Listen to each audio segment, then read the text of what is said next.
I will not trade it for name, trade it for fame. It's perfect with the Almighty. Shalom, shalom famille en Christ, shalom famille des Rehoboth, shalom enfants de Dieu de par le monde qui prenez part avec nous à ce petit déjeuner quotidien, le pain de la parole du Seigneur. Bienvenue à notre espace de partage, d'édification. Ma prière pour vous, ma prière pour moi, c'est que ce pain nous trouve en bonne santé, qu'il nous accorde la connaissance, la sagesse et la grâce au nom de Jésus-Christ de Nazareth. Amen. Ce mois-ci, nous sommes en train de clôturer le thème sur la joie du Seigneur, tiré du psaume 16, verset 11. Et cette semaine, nous parlons de ce thème, sous-thème donc, vanité des vanités. Et ce jour, nous allons aborder le sous-thème, sanctifie encore.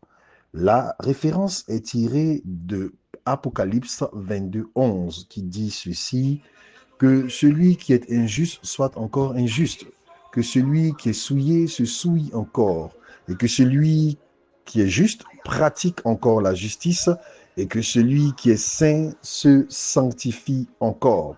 Voici les paroles qui vont donc soutenir notre propos ce matin. Nous sommes dans le dernier livre de la Bible, le livre de la Révélation, l'Apocalypse. Après avoir vu des choses extraordinaires, l'apôtre Jean conclut sa prophétie avec cette exhortation que le Seigneur lui donne de communiquer à son auditoire. Il dit qu'il revient bientôt et dans la perspective de son retour, que celui qui est injuste soit encore injuste, que celui qui est souillé se souille encore, que le juste pratique encore la justice et que celui qui est saint se sanctifie encore. Qu'est-ce qu'il nous faut comprendre au travers de ces paroles qui sont somme toute surprenantes, que l'on puisse entendre de la bouche du Seigneur une exhortation qui va dans le sens de demander aux pécheurs de pécher davantage, demander à celui qui se souille de se souiller davantage, peut paraître pour le moins surprenant. Est-ce que Dieu est partisan du péché? Est-ce que Dieu souhaite le péché? Est-ce que Dieu tolère le péché? Non, loin s'en faut. Comment faut-il donc comprendre cette parole?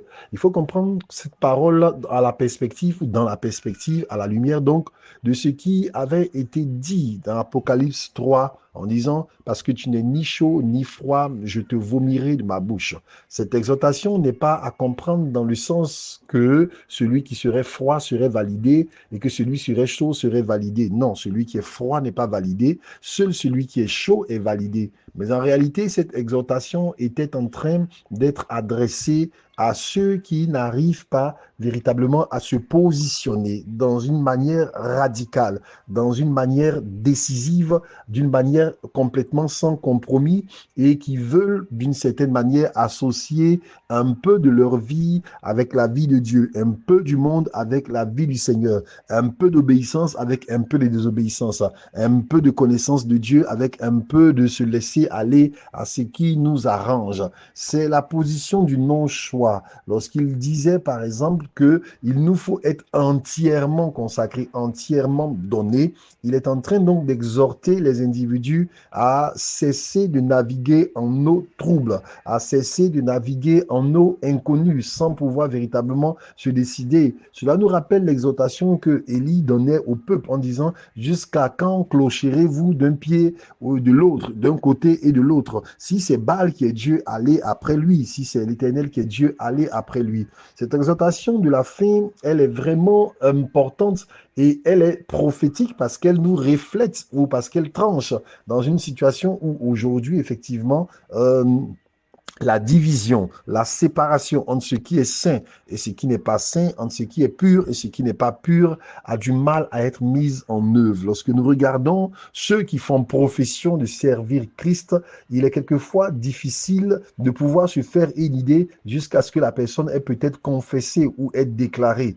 Souvenons-nous, il y a 2 jours, nous parlions du fait que la justice ne doit pas être simplement dite, elle doit être pratiquée. Le problème que nous avons majoritairement aujourd'hui, c'est de pouvoir observer observer et ne pas faire de différence jusqu'à ce que la personne dise peut-être je suis chrétien, je sers dans telle ou telle communauté. Ce ne sont plus des choses qui sont évidentes à la façon dont les personnes parlent, à la façon dont les personnes s'habillent, à la façon dont les personnes donc se comportent, dans les endroits que les personnes fréquentent.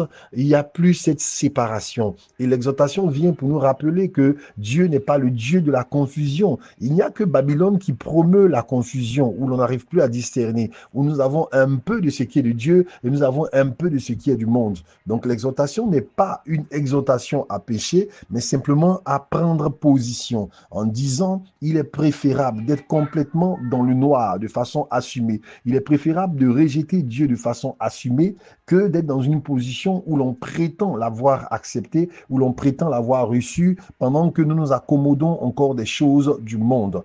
C'est la situation la plus difficile parce que celui qui est dans les ténèbres sait qu'il est dans les ténèbres, mais celui qui est dans la pénombre a du mal à se distinguer, a du mal à se préciser, a du mal à se positionner. Et c'est la position de beaucoup de personnes qui ont suffisamment de pratiques religieuses pour être dans l'illusion que cela suffit, alors qu'en réalité, ils ont régné le fondement. Donc le Seigneur dit, si quelqu'un veut être injuste, si quelqu'un ne veut pas suivre les commandements du Seigneur, qu'il assume pleinement, qu'il ne fasse pas d'approche à la carte en choisissant ce qui lui sied, dans ce que le Seigneur donc prescrit comme commandement et en laissant ce qu'il ne veut pas de côté. Le Seigneur dit non, il n'y a pas de place pour les demi-mesures, pour les demi-positions. Il faut que toute position soit pleinement assumée. C'est la première des paroles, c'est le premier des enseignements que nous pouvons tirer de ce passage. La seconde chose, c'est que celui qui est saint se sanctifie encore, que celui qui pratique la justice pratique encore. C'est assez étonnant et l'enseignement que cela nous donne, notamment en parlant de la sainteté, c'est que la sainteté n'est pas et ne sera jamais un état achevé. Si elle était un état achevé, la Bible dirait que celui qui est saint demeure saint, mais il dit que celui qui est saint se sanctifie encore. Nous faisons comprendre qu'il y a chaque fois une dimension supplémentaire de sanctification à laquelle nous pouvons parvenir. C'est un processus. C'est pourquoi le Seigneur dit dans sa parole, rechercher la sanctification sans laquelle personne ne verra le Seigneur. Lorsqu'il parle de la sainteté, il dit poursuivez la sainteté. Donc ce ne sera jamais un état achevé tant que nous serons sur cette terre.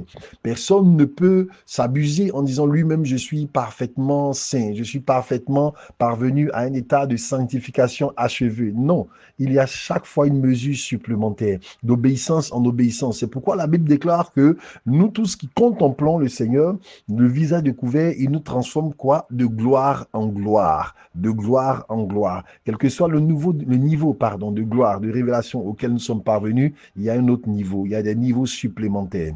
La sanctification n'est pas un état achevé, elle est un état permanent qui va en croissant à la mesure de notre connaissance du Seigneur. Et le Seigneur nous exhorte à la lumière de son retour prochain, que ce soit qu'il vienne ou que nous montions vers lui, à chaque jour travailler à une sanctification plus profonde. Et c'est la réalité. Si nous avons marché avec le Seigneur, nous avons marché avec lui depuis un certain temps, nous réaliserons que dans le temps, dans le processus, il y a des choses qui étaient peut-être normales pour nous, mais qui à un certain moment ne sont plus normales. C'est la manifestation de ce que la sanctification a atteint d'autres niveaux. Il y a des choses que je peux trouver normales aujourd'hui en fonction de mon niveau d'éclairement, de révélation, de mon niveau d'éclairage, pardon, de révélation de la parole de Dieu.